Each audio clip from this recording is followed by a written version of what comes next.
Meus irmãos e minhas irmãs, estamos no segundo domingo da Quaresma, aqui na Igreja do Carmo, no Centro Histórico de São Luís. Queremos meditar esse conjunto da liturgia da palavra que nos ajuda a caminhar dentro da vivência da fé, de uma forma particular, nas práticas quaresmais, que são um reavivar da chama daquilo que nós devemos praticar ao longo da vida. Antes de falar da prática quaresmal, que essa liturgia quer nos chamar a atenção, que é a oração, é preciso considerar primeiro que agora falhou aqui o som. É preciso considerar que estamos nos preparando para a Páscoa, para atualizar a Páscoa, mas toda a missa é Páscoa, e Páscoa é paixão, morte e ressurreição. Não existe Páscoa só com morte, não existe Páscoa só com ressurreição. Ela é o conjunto de tudo isso. É por isso que missa não é morte de Jesus, é também Jesus ressuscitado. Senão vã seria a nossa fé. Preciso compreender isso. Depois a subida à montanha, lugar na tradição, o lugar alto, o lugar mais próximo de Deus, lembra a oração. E nós vamos ver na tradição bíblica vários profetas que sobem a montanha para ter essa experiência com Deus, esse recolhimento. Então por isso a oração também é essa atitude de recolher-se, sair do barulho, da agitação, e isso é necessário. O texto fala que também Jesus teve as vestes, o rosto transfigurado, as vestes brilhavam, o seu rosto mudou de aparência. Claro, aqui estamos falando da transfiguração. Jesus antecipa a sua ressurreição e já mostra ali para aqueles 3 discípulos o que será um corpo glorioso transfigurado na ressurreição. Aquilo que nos aguarda, aquilo que Ele faz por primeiro, renovando toda a humanidade, abrindo os céus e novamente a condição de participarmos da vida divina. Então Ele antecipa isto para que os discípulos, durante o momento da cruz, durante o momento do sofrimento, lembrem que a meta é essa e não desistam. E, tendo considerado todas essas questões, e ainda uma que é fundamental, Moisés e Elias estão na glória de Deus, são profetas, aparecem ali naquele momento, porque estão fazendo a ligação do Antigo Testamento com o Novo Testamento. Jesus é o Messias, Jesus é aquele que eles esperavam e anunciaram. Nele todas as promessas se consumam. Moisés e Elias, então também são a presença da própria palavra de Deus ali que está sendo cumprida.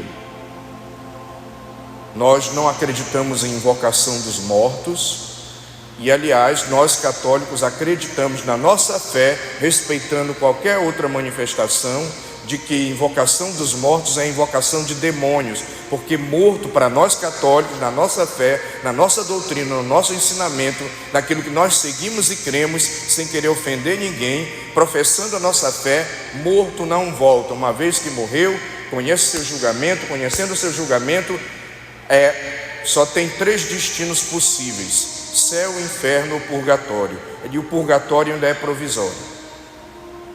Deus não é bagunça, morto não fica vagando por aí. Deus é organizado.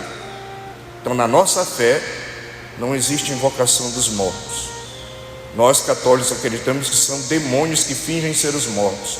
para nos desencaminhar de Deus. É a nossa fé.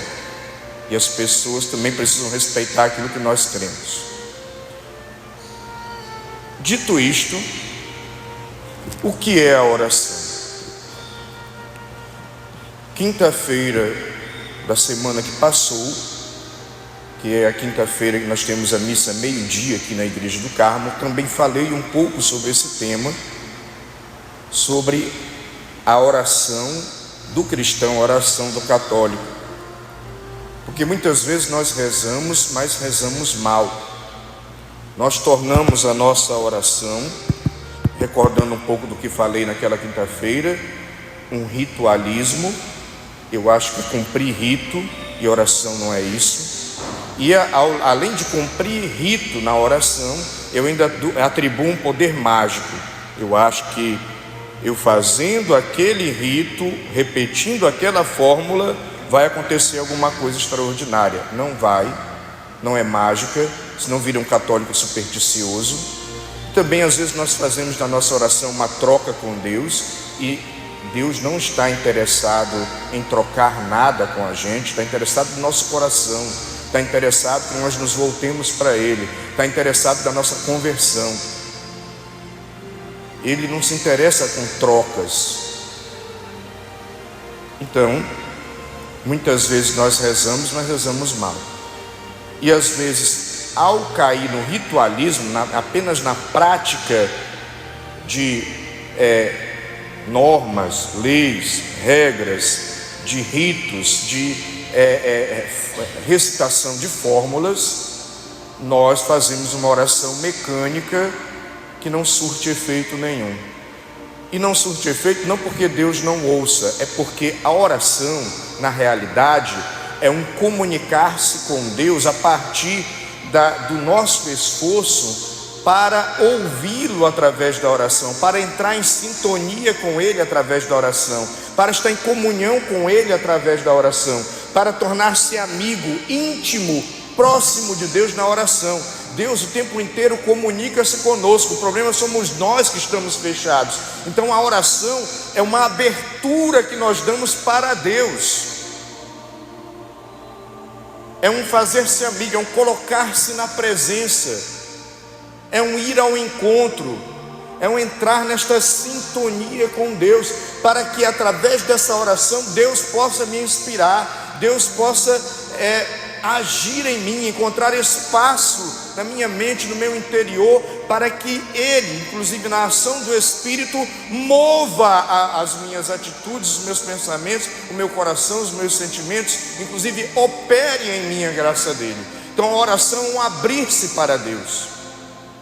Mas a gente pensa rito, norma, regra, fórmula. As fórmulas são utilizadas como uma repetição que me ajuda a sintonizar em Deus. Eu vou repetindo e a minha mente vai se condicionando a pensar em Deus, a estar em Deus, a se concentrar em Deus. A repetição não é uma fórmula mágica. E às vezes nós fazemos de oração isso. Frei, me ensina uma oração para resolver os problemas lá em casa. Não tem, não é mágica. Agora, ao mesmo tempo, toda oração pode ajudar você a resolver os problemas na sua casa. Por quê? Porque à medida que você reza, você se abre para Deus, e se abrindo para Deus, você vai ter mais calma, mais paciência, mais equilíbrio, para aí sim relacionar-se melhor com as pessoas e aos poucos ir perdoando, ir conversando, ir dialogando, ir fazendo o bem, porque a oração te deu essa condição, não porque era uma mágica. Eu repeti a fórmula, pronto, já aconteceu, milagre. Não, gente, não é assim. Então, muitas vezes nós católicos, desculpa dizer, não estou brigando com ninguém, o pessoal pensa que eu estou brigando,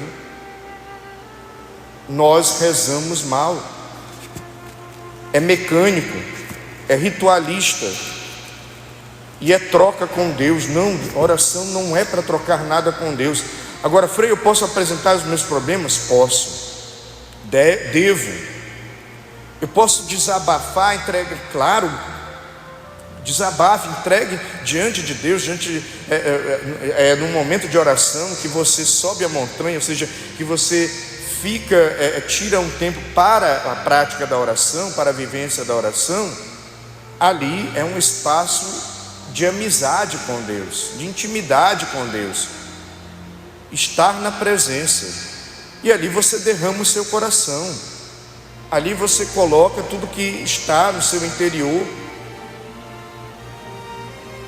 O problema é nós entendermos a oração como um convencer Deus. E claro, para a oração nós precisamos silenciar, sair do barulho. Talvez a própria prática da oração vá ajudando a gente a silenciar.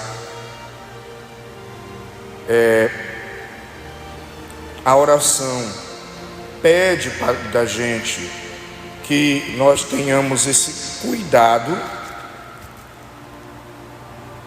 de um recolhimento interior, porque hoje o mundo está muito acelerado. Barulho são assim coisas que nos agitam, que fazem barulho ao nosso redor. Existem muitas e a gente não consegue nem sequer refletir, porque inclusive a oração é um momento de reflexão, de meditação. Sabia disso?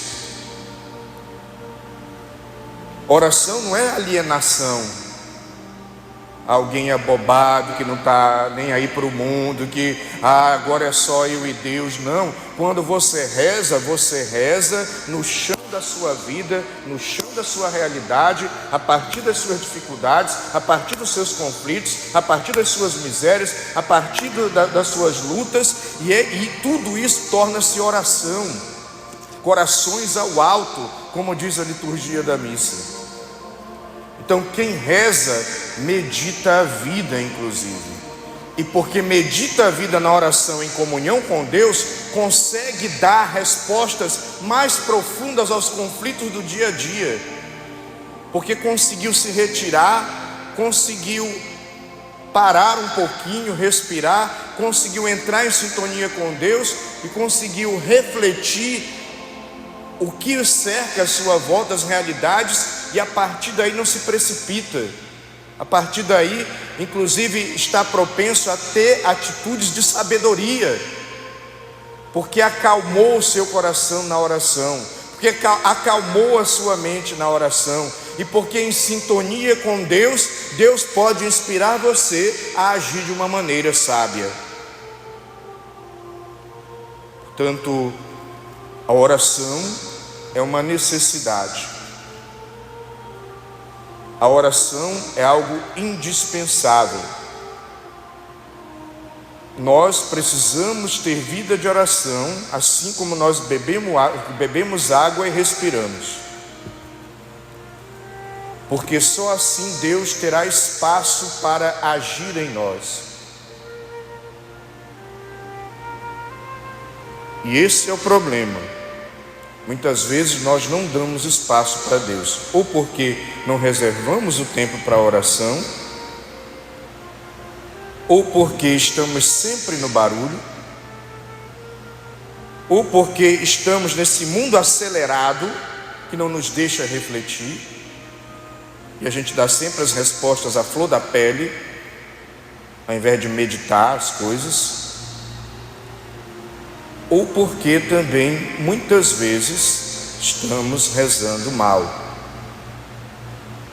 Eu estou cumprindo o rito, eu estou recitando simplesmente fórmula, eu estou achando que eu estou trocando alguma coisa com Deus, eu estou achando que oração é simplesmente uma mágica, que as coisas vão acontecer porque eu recitei aquela fórmula. É por isso que a graça de Deus não acontece no nosso meio. Não tem aquela frase: quanto mais eu rezo, mais assombração me aparece? É porque está rezando errado. É porque está vivendo um ritualismo, está recitando fórmula, mas não está interiorizando, não está usando a fórmula para que ela seja um trampolim para te projetar na comunhão com Deus. E o pior, não está procurando desculpa, dizer: estou acusando ninguém, por favor, ninguém se ofenda. não está usando a oração como uma forma de ter comunhão, amizade com Deus. A oração é para pedir, a oração é para falar da minha dor, não estou julgando isso. A oração é para falar de uma dificuldade, é para me queixar. A oração é para pedir um bem material, para pedir uma coisa que Deus resolva, que Deus seja aquele grande severino, aquele grande quebra-galho. Mas em nenhum momento eu estou interessado em ter intimidade com Deus. Eu só quero pedir, eu só quero falar, eu só quero reclamar, eu só quero colocar as situações difíceis. E não está errado, pelo amor de Deus, você colocar as situações difíceis. Não está errado você pedir. Não está errado você reclamar, se queixar para Deus, apresentar na sua oração tudo isso. Mas às vezes nós só ficamos nisso. A gente esquece que a oração, ou às vezes nem entendeu ainda, que ela precisa ser uma relação de amizade, um querer estar na presença, um buscar a comunhão com Deus, um abrir o nosso interior e a nossa mente para que Deus possa agir, como quem procura um amigo e quer desabafar com ele, quer estar na companhia do amigo, porque aquela companhia da pessoa amiga nos faz bem. Muitas vezes nós não procuramos Deus assim, e é preciso que nós tenhamos essa atitude na oração. Portanto, das muitas coisas que podemos meditar nesse evangelho da transfiguração,